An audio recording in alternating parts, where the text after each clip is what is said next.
Bonjour, voilà, je suis à l'église. Je me suis fait agresser dans un restaurant africain à Gare de l'Est. Et ce sont des Afghans qui m'ont agressé et des Congolaises se sont joints à eux. Donc je vais aller déposer plainte bientôt à ce sujet au commissariat. Donc je suis venue à l'église pour être un peu dans la paix. Et comme vous le voyez, c'est compliqué.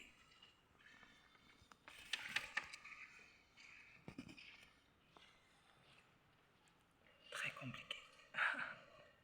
Les gens continuent à me suivre partout où je vais. Donc là, du coup, je vais essayer de voir pour demain faire le nécessaire pour aller dans une église un peu plus tranquille.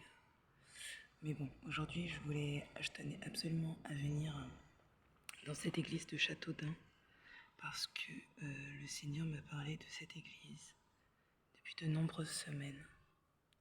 Il m'a demandé de venir dans cette église depuis déjà de nombreuses semaines. Et il m'a dit qu'il y avait vraiment besoin que je passe ici pour faire un petit tour dans cette église. Donc, j'en profitais pour venir puisque c'était sur le chemin du bus. J'ai vu l'église, je me suis souvenu qu'il fallait revenir pour venir voir cette église. Hier, j'ai passé pas mal de temps dans l'église du 15e dont je vous avais parlé. C'était très très bien parce que j'ai pu me reposer et être un peu dans la paix. Il n'y avait pas beaucoup de monde et du coup, entre guillemets, il n'y avait pas beaucoup de monde qui me harcelait. Quand je dis il n'y avait pas beaucoup de monde, c'est pas par rapport au fait qu'il y a du monde ou pas du monde.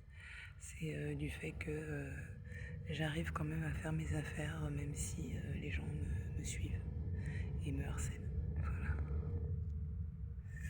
Donc voilà. Et donc, pour vous dire, en fait, j'ai dépensé 18 € en fait pour un repas où on m'a pris pour une conne du début à la fin en fait.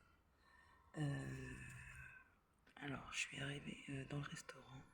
Premièrement j'arrive, je mets mes affaires sur le siège, donc il y avait mon sac et mes affaires intimes que je pouvais pas du coup mettre par terre puisqu'il y a le coronavirus toujours qui traîne.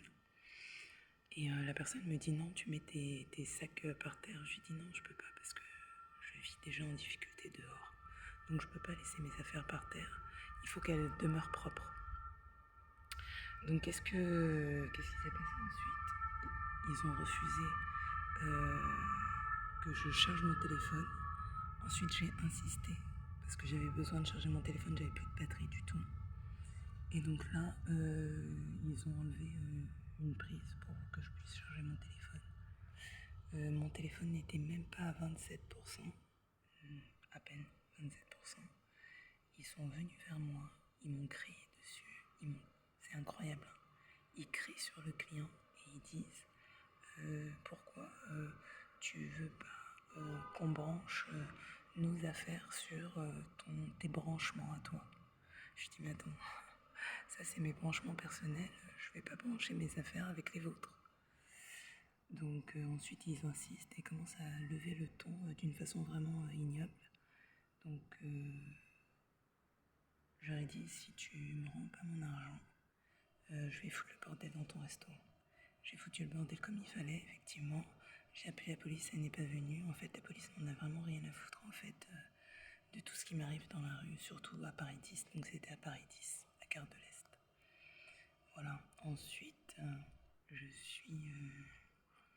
donc j'étais obligée de reprendre mes affaires. Donc en fait, ils ont pris mes affaires, ils les ont jetées par terre. Ils ont pris mon manteau, ils l'ont jeté par terre. Donc je peux plus le porter, il est sale. Tous mes sacs, toutes mes affaires sont sales en fait. Donc il y en a pour au moins 300 € en fait d'affaires et ils les ont salis à mort. Et j'ai même plus mon argent personnel du RSA pour pouvoir me faire une machine. Voilà, donc je suis toujours dehors dans la détresse en train de demander à droite à gauche de l'aide. Et comme d'habitude, la police ne fait rien. Le 115, on n'a pas mal rien à foutre.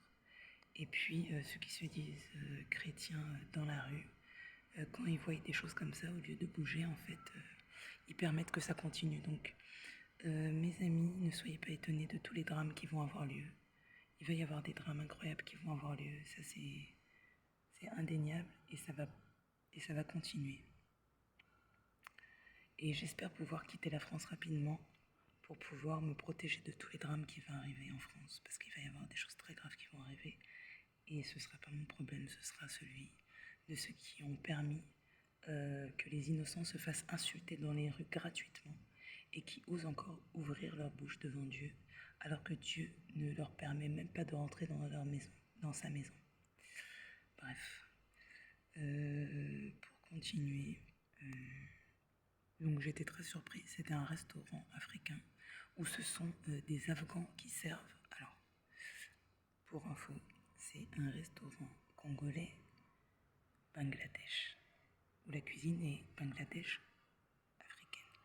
Je rentre dans le restaurant, je commence à demander le menu, je demande telle chose au menu, ils me disent qu'ils n'ont plus ce menu-là, ils n'ont plus ci, ils n'ont plus ça, ils n'ont plus ça, ils me disent qu'ils n'ont que... Alors c'est des Afghans qui me répondent, c'est des Afghans qui m'ont servi. Donc en fait ils m'ont dit qu'ils n'ont plus que des ailes du poulet et du riz. Mais excuse-moi, les ailes de poulet et le riz c'est pas la cuisine africaine. Le yassa poulet c'est la cuisine africaine, le mafé c'est la cuisine africaine, d'accord. La loco c'est la cuisine africaine. Les ailes de poulet frites avec du riz, c'est pas de la cuisine africaine. Donc voilà, c'était vraiment le bordel dans ce restaurant. Je repasserai devant le restaurant pour pouvoir photographier, pour pouvoir vous montrer dans quel restaurant j'ai été victime de cette agression. Et donc ils n'ont pas voulu me rendre mon argent, ni même la moitié de mon argent, puisque de toute façon j'avais pas fini le repas et que de toute façon ils me harcelaient à cause de mon téléphone que j'essayais de brancher pour pouvoir avoir un minimum de batterie. Donc ils m'ont volé littéralement 18 €. Voilà, donc je suis pas très étonnée parce que en fait les Congolais ne savent pas se respecter en fait, et s'il y a toujours autant de problèmes au Congo, c'est parce qu'ils savent pas se respecter. Et puis il y a toujours eu des problèmes, des guerres, des soucis, mais ça c'est tout simplement parce qu'ils savent pas respecter leurs frères et leurs sœurs métisses. Et je leur ai dit ça depuis l'époque de l'Égypte, mais ils veulent pas comprendre, donc ce qui arrivera leur arrivera et basta. Même s'ils meurent, ils vont dans le lac, ils iront dans le lac de feu et basta. J'en ai plus rien à foutre. Moi, je passe mon temps à évangéliser les gens, à essayer de marcher droit dans ma vie. Je ne bois pas, je ne fume pas, je me drogue pas, je me prostitue pas. Je suis dans la rue, je dors à l'arrêt de bus, des fois 10 jours d'affilée, donc j'ai pas à subir des choses pareilles. Voilà. Donc voilà, je vous encourage en fait à continuer d'aller à l'église, à continuer à chercher Dieu et à faire très attention à vos fréquentations. Au maximum, évitez au maximum les Afghans, évitez au maximum les Orientaux. Ils auront votre peau, je vous le dis. Je vous le dis parce que vous n'avez vraiment pas conscience de ce qui se passe. Beaucoup de chrétiens se font lyncher dehors. Et en plus, comme je vous avais dit dans mon précédente vidéo, ils s'en prennent même maintenant aux Afghans qui n'ont rien contre les enfants de Dieu, chrétiens. Donc en fait, ils essayent vraiment de faire un mouvement satanique dans les orientaux, de façon vraiment abrupte. Je vous avais expliqué dernièrement dans une de mes vidéos que j'avais vu une vidéo où des Libanais fouettaient un noir sur une chaise qu'ils avaient ligoté au Liban. Je vous ai dit, je vous ai répété, n'envoyez pas les noirs en Orient. N'envoyez pas des noirs en Orient, sinon vous allez y perdre vos têtes. D'accord ? Ne soyez pas en contact avec des orientaux déséquilibrés.